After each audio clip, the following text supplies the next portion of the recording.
right now, on, some leafy, idyllic college campus somewhere in the world, there's a brilliant professor sitting in a coffee shop. Probably having an espresso. Right, exactly. And they're send on an email to a foreign colleague, and without even realizing it, they might be unwittingly committing a federal crime. It was wild, but yeah, it's completely true. Which is just crazy to think about because, we've always thought of universities as these ultimate, uninhibited marketplaces of The ideas. open quad, the libraries. Yeah, sprawling quads, giant libraries with the doors propped wide open, researchers just eagerly sharing their latest breakthroughs with literally anyone who will listen. Well, I mean, the entire academic model, going back centuries to the very foundations of the Western university system, it's been built on this premise that knowledge inherently wants to be free. Right. The philosophy is basically that you publish your findings, you invite the absolute smartest minds from all over the globe to come to your lab, you collaborate, and, humanity collectively benefits. It's an inherently borderless, very optimistic philosophy. It is. But when you actually start digging into the stack of materials we're looking at today, that beautiful borderless campus starts looking a lot more like, I don't know, a highly classified military fortress. Yeah, the contrast is really stark. It really is. I mean, we are looking at a landscape where the institutions we trust the absolute most to share knowledge with the world are quietly and quite frantically having to, lock their doors. Locking them tight. Right. They're installing biometric secure enclaves. They're running deep background checks on their own grad students and hiring just literal armies of compliance lawyers. It's a massive structural paradigm shift in higher education. I mean, what we are seeing in real time is this incredibly painful transition from an era of just unmitigated global engagement. Where everyone was welcome. Exactly. A time when internationalization was viewed as this universal, unquestionable good. Well, now, it's shifting to a highly paranoid, security-conscious framework. The geopolitical realities of our multipolar world are just violently stress-testing the academic model. Yeah. That baseline assumption of trust, it's just gone. And that is exactly our mission for this depth dive.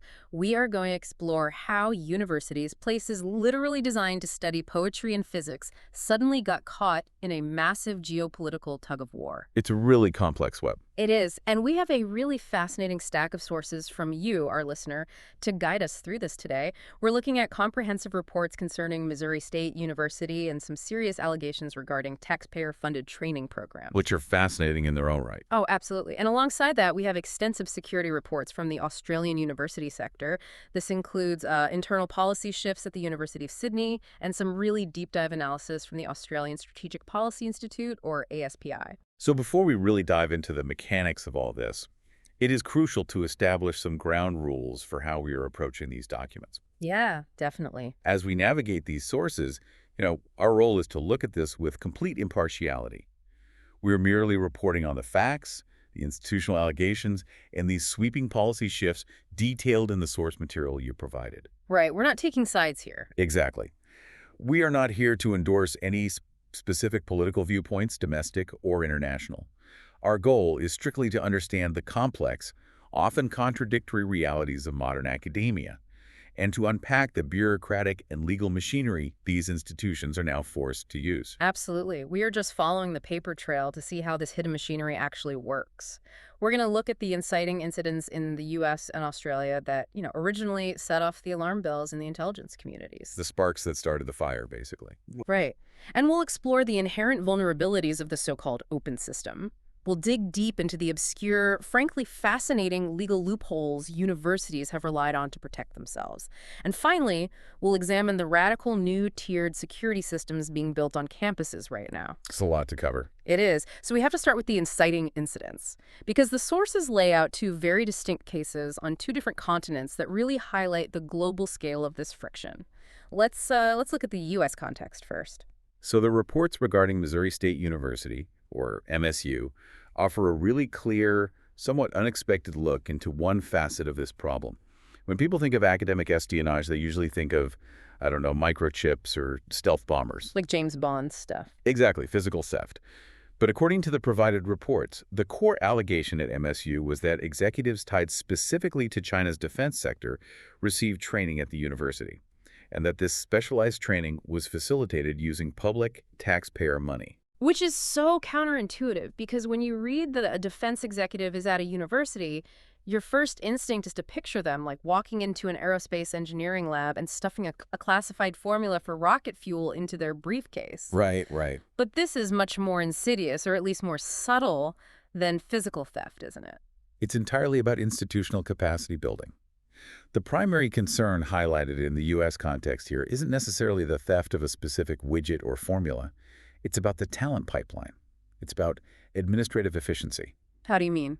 Well, it's about providing high-level business, technical, or logistical management education to foreign nationals who then flow directly into state-owned enterprises or the defense apparatus of a foreign adversary. Modern militaries don't just run on weapons. They run on logistics, supply chain management, data administration. Oh, wow. Yeah, so the fear articulated in these reports is that taxpayer-funded institutions are unwittingly making a foreign military or state sector more efficient, more capable, and better managed. Okay, let's unpack this. So it's not about giving them the blueprints to the missile. It's about teaching them the optimal supply chain management techniques to build 10,000 of those missiles under budget. Precisely. That is the exact concern. And it raises a massive question about the allocation of public funds. Because, if a state government is subsidizing a public university, the mandate of that university is to benefit the citizens of that state or the nation broadly. Right, not a foreign military. Exactly. And then you jump across the Pacific to Australia, and the context shifts from administrative pipelines to the hard sciences. But the underlying anxiety is the exact same. We are looking at reports from ASSPI and the University of Sydney where they're actively moving to ban collaboration with what the documents term rogue states. Yeah, the Australian context is heavily focused on the bleeding edge of technological development. The ASPI reports detail acute, systemic concerns over the theft of intellectual property, outright academic espionage, and foreign actors just infiltrating open research systems. So they're going after the big stuff. Oh, absolutely. They are particularly worried about the crown jewel fields. We are talking about artificial intelligence, advanced biotechnology, and quantum computing. The game changers. Right. These are not just academic pursuits anymore. These are the foundational technologies that intelligence agencies believe will define global economic and military supremacy over the next 50 years. It sounds like, it sounds like universities have been hosting this massive open-door block party for decades. Everyone is invited, the food is free, the music is playing, and then suddenly the host wakes up and realizes someone walked out with the blueprints to the house. That's a great way to put it. And worse, it's the domestic taxpayer who unwittingly paid for those blueprints to be drawn in the first place. And that tension taxpayer funding versus the national interest is the fulcrum of this entire debate. When a government issues public grants to a university, whether it's the National Science Foundation in the U.S. or the Australian Research Council, the implicit contract is that this funding will generate innovation that benefits the host nation. It should create local jobs, spawn domestic tech startups, enhance national security. Exactly. But because the block party, as you said, is completely open to the globe, that public money might actually be subsidizing the research and development of a foreign geopolitical competitor. Right, which is wild. And that is the exact question lawmakers and watchdog groups are hammering university vice chancellors and presidents with during these congressional and parliamentary hearings right now. They're asking, why should the domestic taxpayer inadvertently foot the bill to develop technology that ultimately serves a foreign adversary's defense apparatus? It's a tough question to answer. It really is. In both the MSU case and the Australian reports, the debate is no longer whether foreign interference is a theoretical threat. That naive era is over. Yeah, that ship has sailed. Completely. The debate now is entirely about how to stop it without fundamentally destroying the collaborative nature of the university itself. Which brings us to the actual mechanics of the problem. These isolated incidents we're talking about, the theft of data or the training of defense executives, the sources make it super clear that these aren't accidents. No, they're definitely not. Right. They aren't just random unfortunate security failures where a hacker broke through a firewall. They are actual symptoms of how Western universities are fundamentally designed to operate. This is what the reports refer to as the open system vulnerability. Western universities prize academic freedom, freedom of inquiry, and international talent mobility above almost all else. It's their whole brand. It is. If you are the best physicist in the world, A Western university wants you in their lab regardless of what passport you hold. That is their defining ethos. And historically, I mean, it is the reason Western universities have dominated global research rankings. And foreign state-sponsored programs know this. They understand the incentive structures of Western academia probably better than anyone. The sources detail how they weaponize this openness using something called talent recruitment plans. How do these plans actually function on a day-to-day basis? So a talent recruitment plan is essentially a highly structured, state-sponsored headhunting operation, and it's backed by the vast resources of a sovereign government. A foreign entity will identify a brilliant researcher working in a Western institution. Like scouting a star athlete. Very much like that. Often, they target individuals who might be struggling to secure highly competitive domestic grant money, or who maybe feel undervalued by their current university administration. The foreign entity approaches them and offers them an alternate reality. So they play on the inherent anxieties of the academic rat race. Like, we see your genius, even if your current department chair doesn't. Yes. And I imagine they back that up with serious resources, right? Massive, transformative resources. They offer unrestricted research funding, state-of-the-art laboratory space, prestigious dual appointments, and sometimes entire teams of graduate students at their exclusive disposal. Wow. For a scientist whose singular burning goal is to advance their research and cure a disease or build a better battery, I mean, it is an incredibly seductive proposition. But there's a catch, right? A shadow contract. The sources highlight that this isn't just a friendly grant. There is a serious legal hook involved. Yeah, the vulnerability lies in the fine print of the contracts these researchers sign with the foreign entity.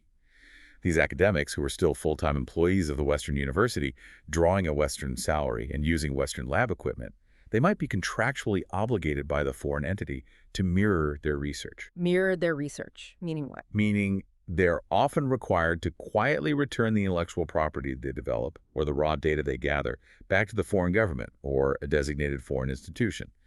And often this happens before it is ever published in the West. Wait, so they are physically sitting in a lab in Sydney or Missouri, utilizing millions of dollars of Western university resources, but they are legally bound by a foreign contract to act as a funnel for the outputs. That is exactly what happens. The sources describe this as creating a clandestine insider network within the university itself. This entirely bypasses traditional cybersecurity barriers. Because they're already inside the walls. Right. The threat isn't an external hacker in a basement thousands of miles away trying to guess a password to breach a firewall. The threat is the esteemed, tenured professor who has authorized administrative access to the deepest levels of the university's research network. Okay, I have to push back on the underlying premise here, though. If I'm listening to this, I might be thinking, isn't sharing information and recruiting global talent exactly what science is supposed to be? I mean, the reason we have rapid vaccine development, the reason we have the internet, is because scientists collaborate across borders. It's a fair point. If we start putting walls up, if we start treating every international postdoc like a potential spy, don't we choke off the very innovation we're trying to protect? You are articulating the exact existential crisis that university administrators are agonizing over every single day.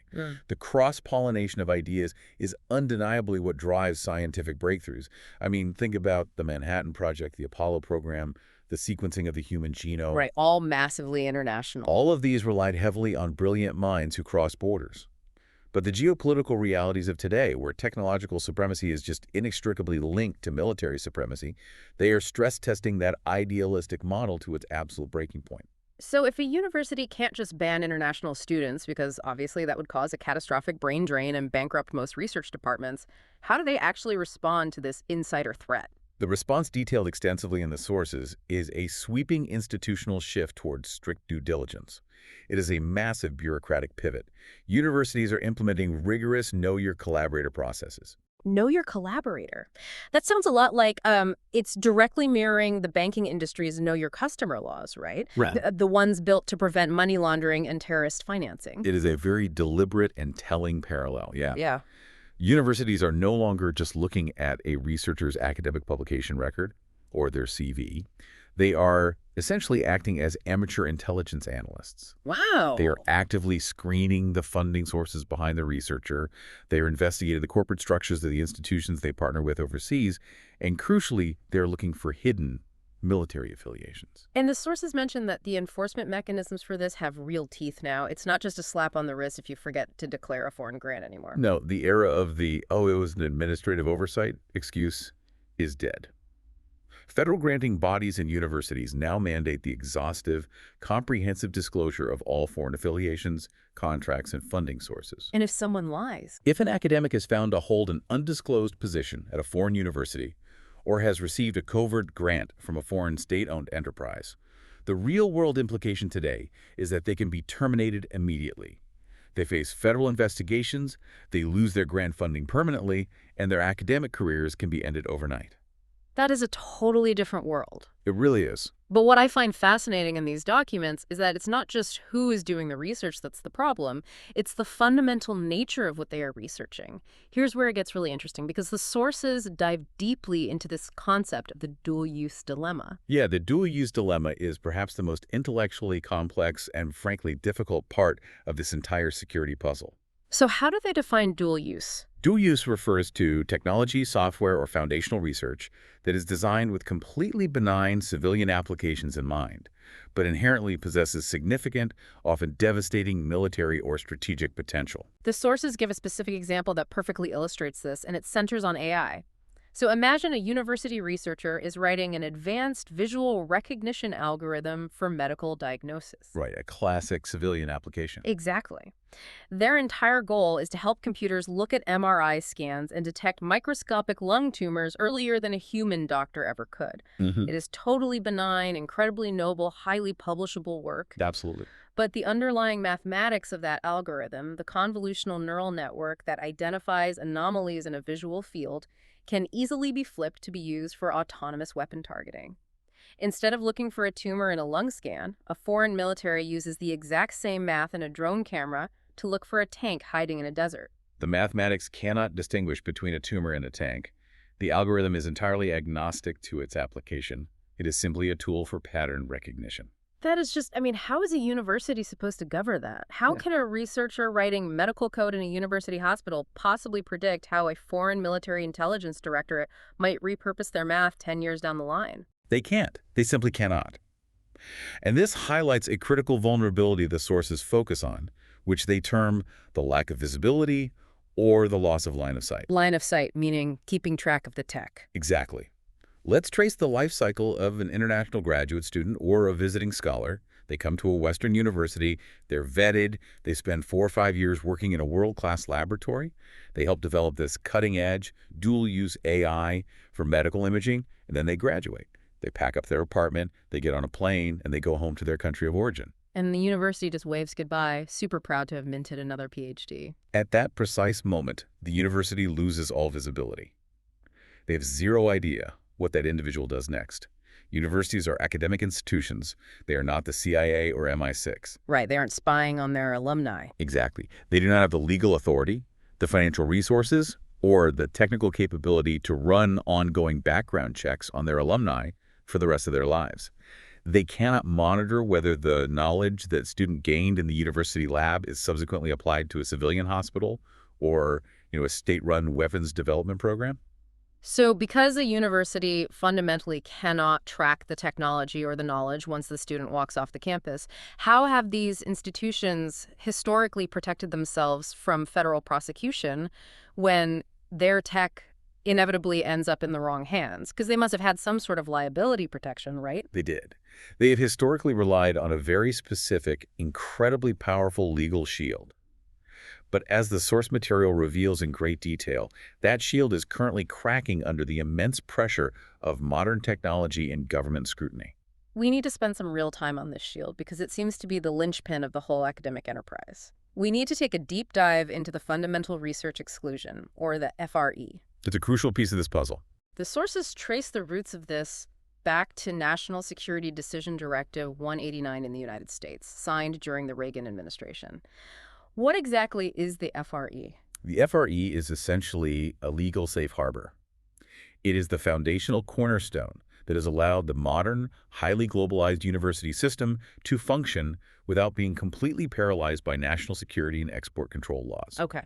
The principle, as defined in NSPD 189, is that basic and applied research, if it is conducted openly and intended for broad, public sharing within the scientific community, is completely exempt from export controls. So, to put it simply, as long as a researcher's ultimate goal is to publish a paper in a public journal that anyone in the world can read, the federal government basically says you are doing open science, you are exempt from the SPI rules. In essence, yes, it protects the core mission of the university, which is the free exchange of ideas.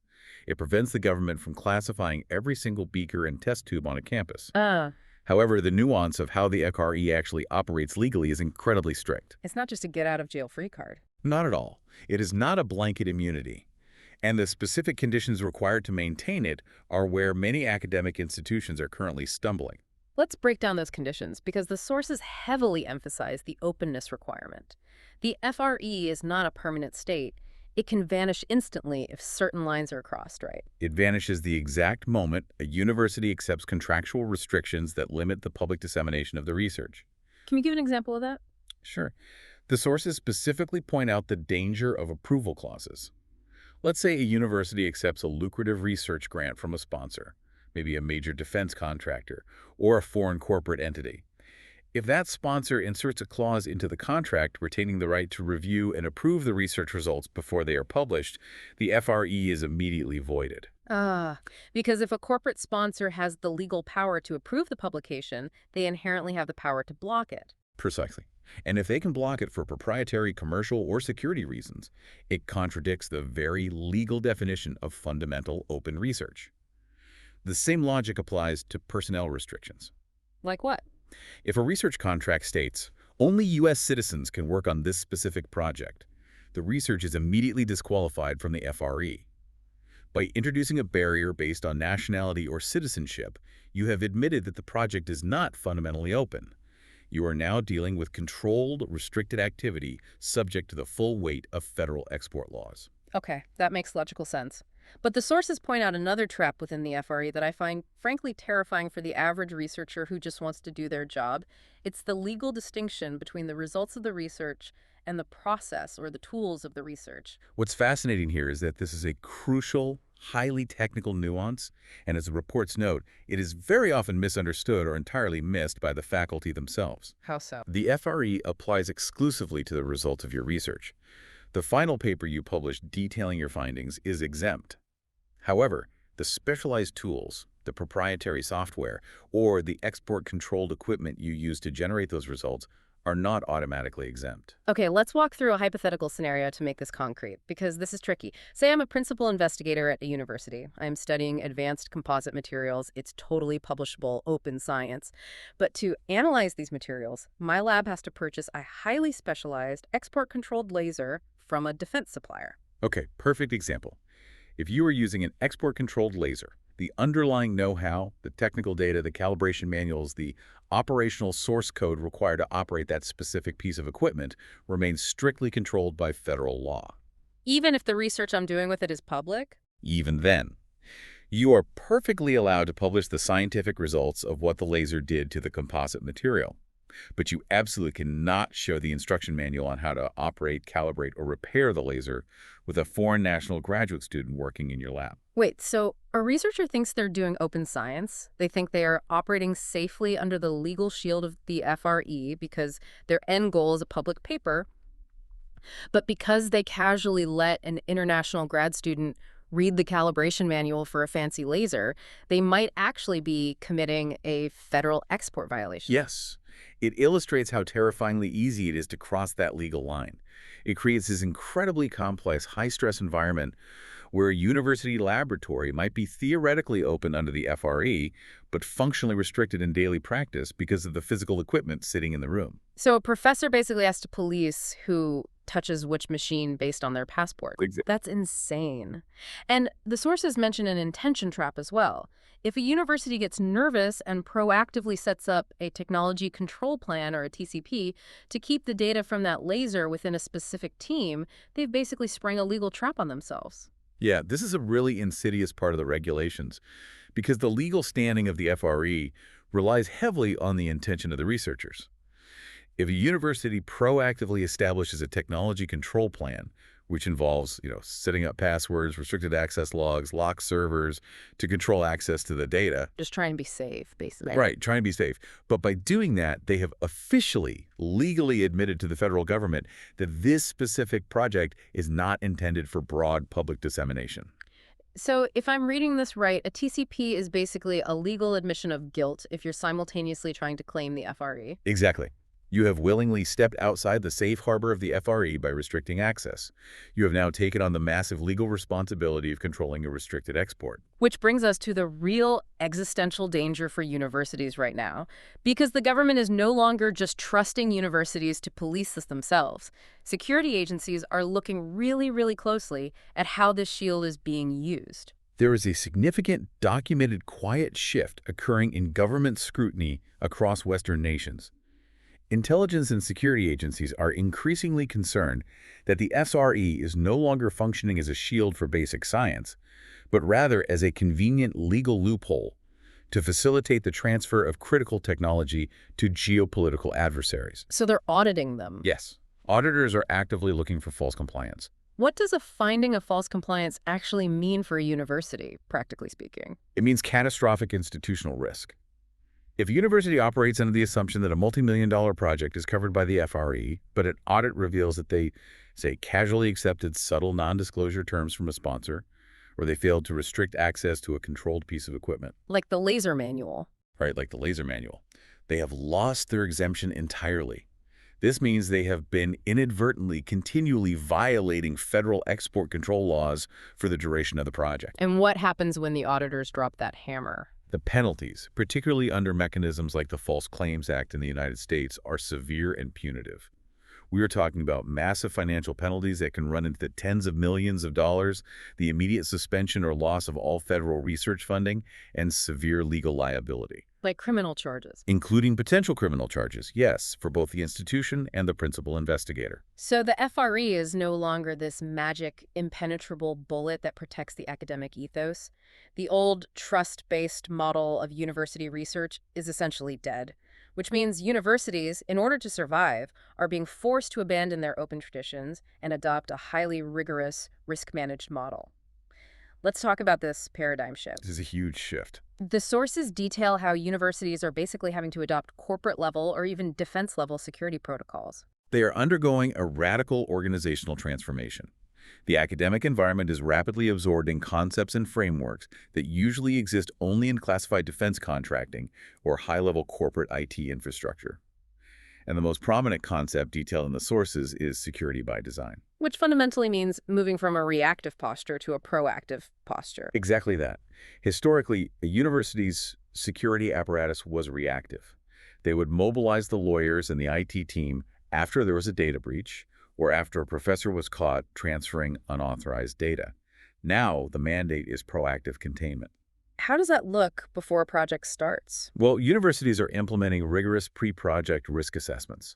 Months before a grant check is even cashed or a project officially begins, the university evaluates the biographies of all foreign collaborators, they assess the dual-use potential of the specific technology being developed, and they calculate the geographic risk of diversion. Wow. They are building physically segregated IT networks and data silos into the project's architecture from day one. And as part of this proactive stance, they're having to cross-reference all of their research against these massive, intimidating lists of controlled technologies.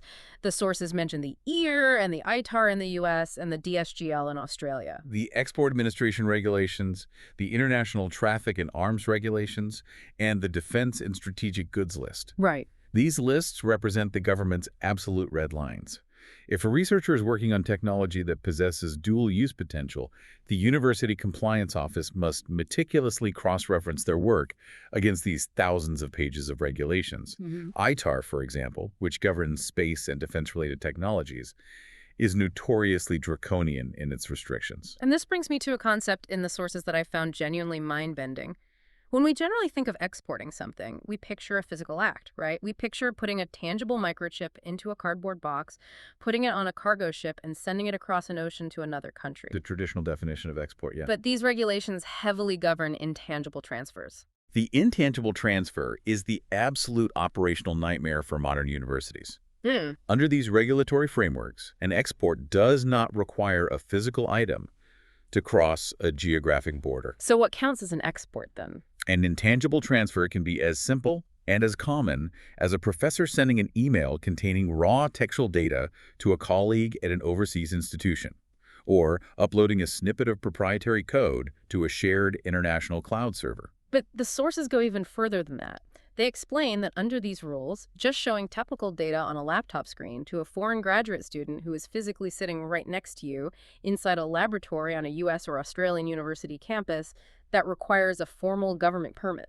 Yes, in the eyes of federal export law, transmitting controlled knowledge to a foreign national, regardless of where they are geographically located at the time of the transfer, constitutes an export to their home country. That's wild. The legal term for this is a deemed export. The knowledge is deemed to have been exported the moment the foreign national pursues it. Wait, really?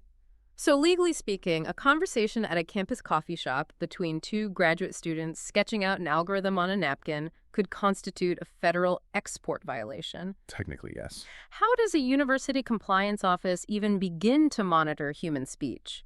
I mean, it sounds like every professor needs an export control lawyer sitting next to them 24/7 just to safely hit send on an email or answer a question in a seminar. How does actual science move forward under that kind of microscopic scrutiny? The blunt reality is that it moves forward much more slowly and with immense administrative friction. To manage this suffocating regulatory burden, universities are now forced to devote millions of dollars away from actual research and into hiring armies of dedicated compliance officers. So they're building their own internal bureaucracies. Huge ones. They are establishing massive internal committees made up of corporate lawyers, cybersecurity experts, and senior academics whose sole job is to review and police their colleagues. They are essentially being forced to self-police because the government will punish them if they don't. They have no choice.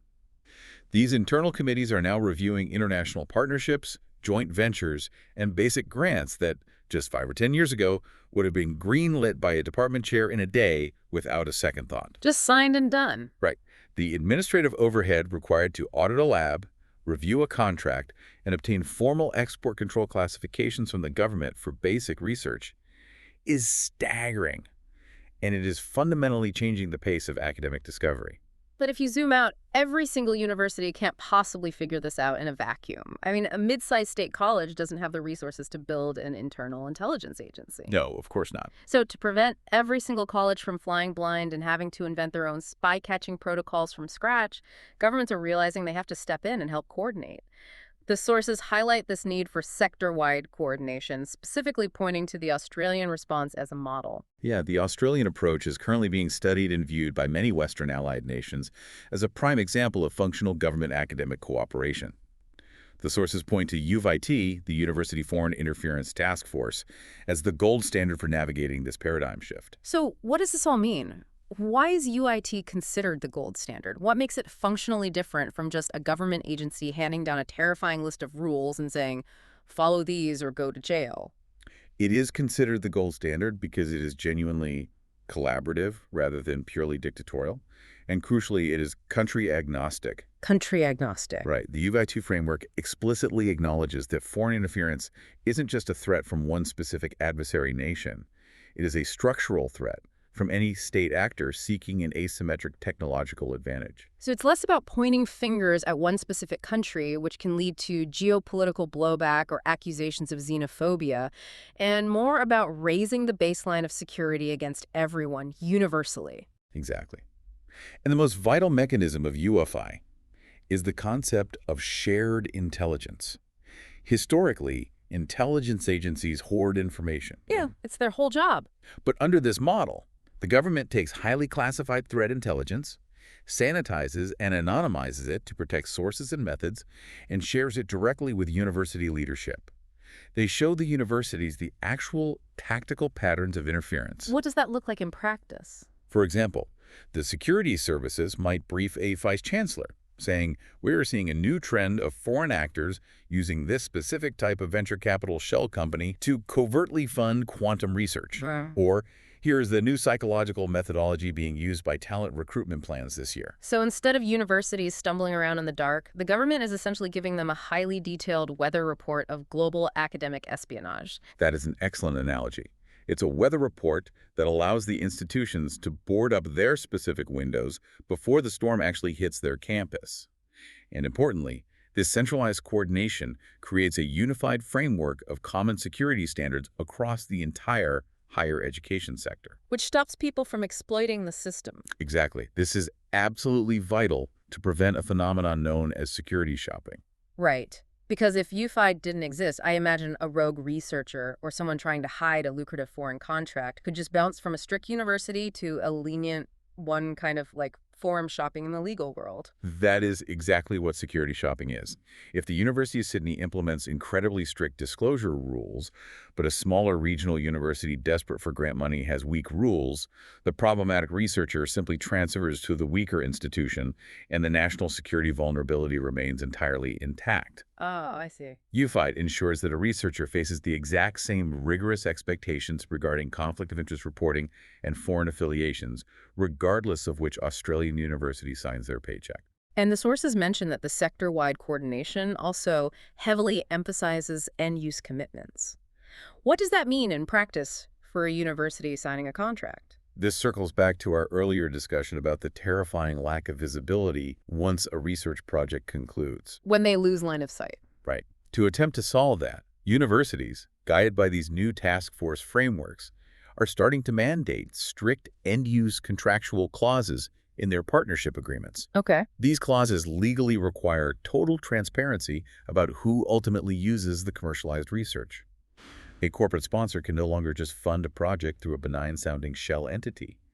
They have to legally declare if the ultimate end user of the technology, the entity that will actually deploy it in the real world, is a foreign military or an intelligence apparatus. But let's look at the physical reality of all this. Because even with the government's weather report, even with armies of compliance officers and end-use contracts, a university is still, at its core, a university.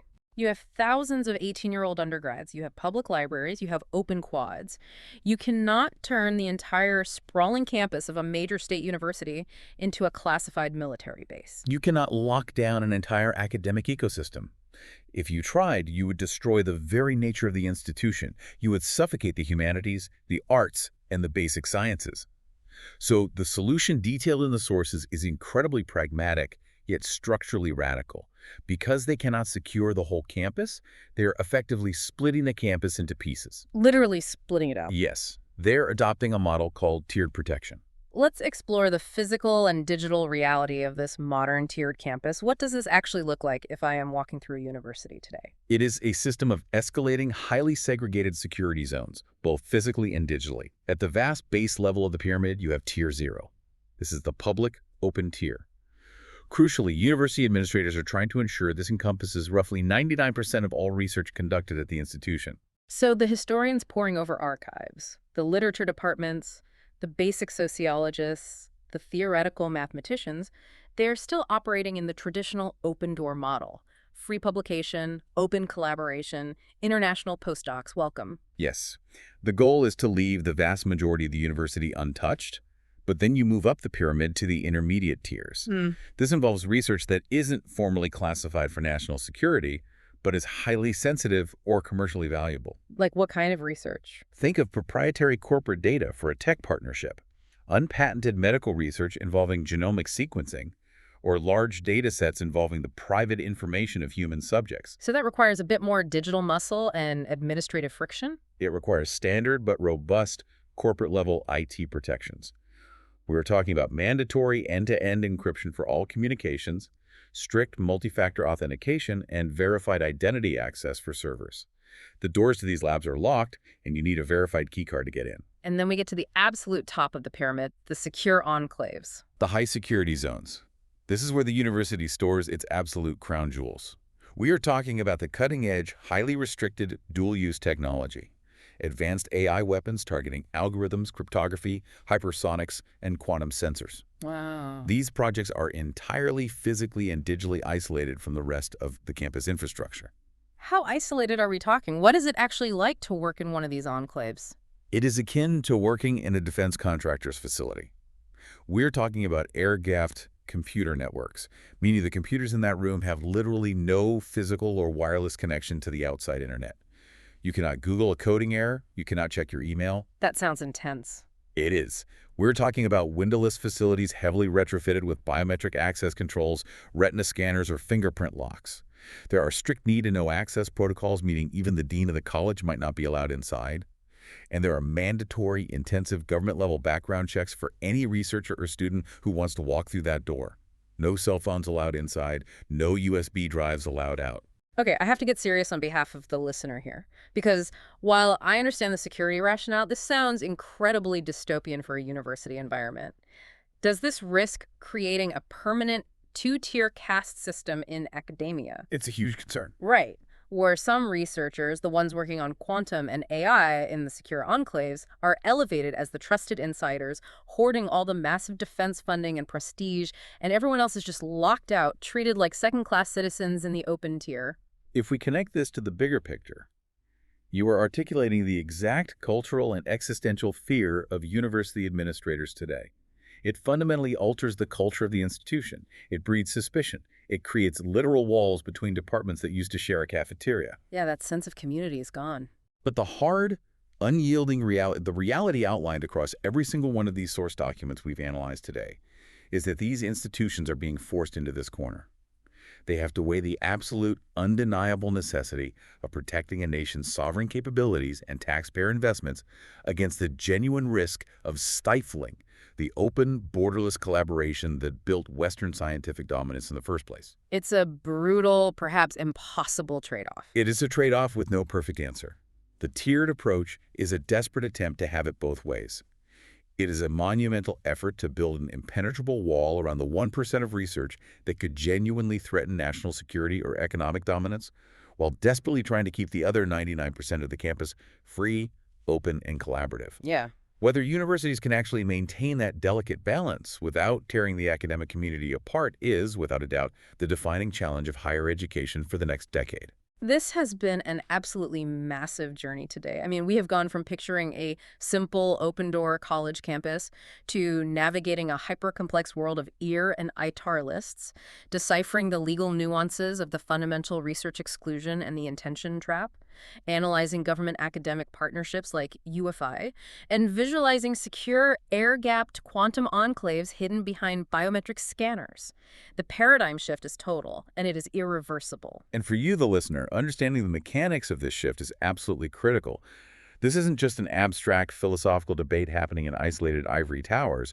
As a taxpayer, a voter, and a citizen, this directly affects how your money is being spent. Exactly. It affects how your nation's sovereign security is maintained in an era of rapid, terrifying technological weaponization. And ultimately, the restrictive policies and bureaucratic walls we've discussed today will dictate exactly how and where the future of global technological innovation is shaped. Which leaves us with a final, lingering question to ponder, based on the trajectory of everything we've read in these sources today. If you've ever wondered why university tuition or grant requirements are shifting, this massive compliance overhead is a big part of that invisible price tag. A very big part. But beyond the cost, as Western universities are forced to build these higher walls, as they implement these strict tiers and hire armies of compliance officers to navigate federal law, will the center of global innovation simply bypass academia altogether? Will the next great leaps in technology, the ones that fundamentally change the world, happen entirely within unregulated, private, multinational tech conglomerates, leaving these newly secured, highly bureaucratic university fortresses completely behind? Think about that next time you walk past a college campus. Until next time, thanks for taking the deep dive with us.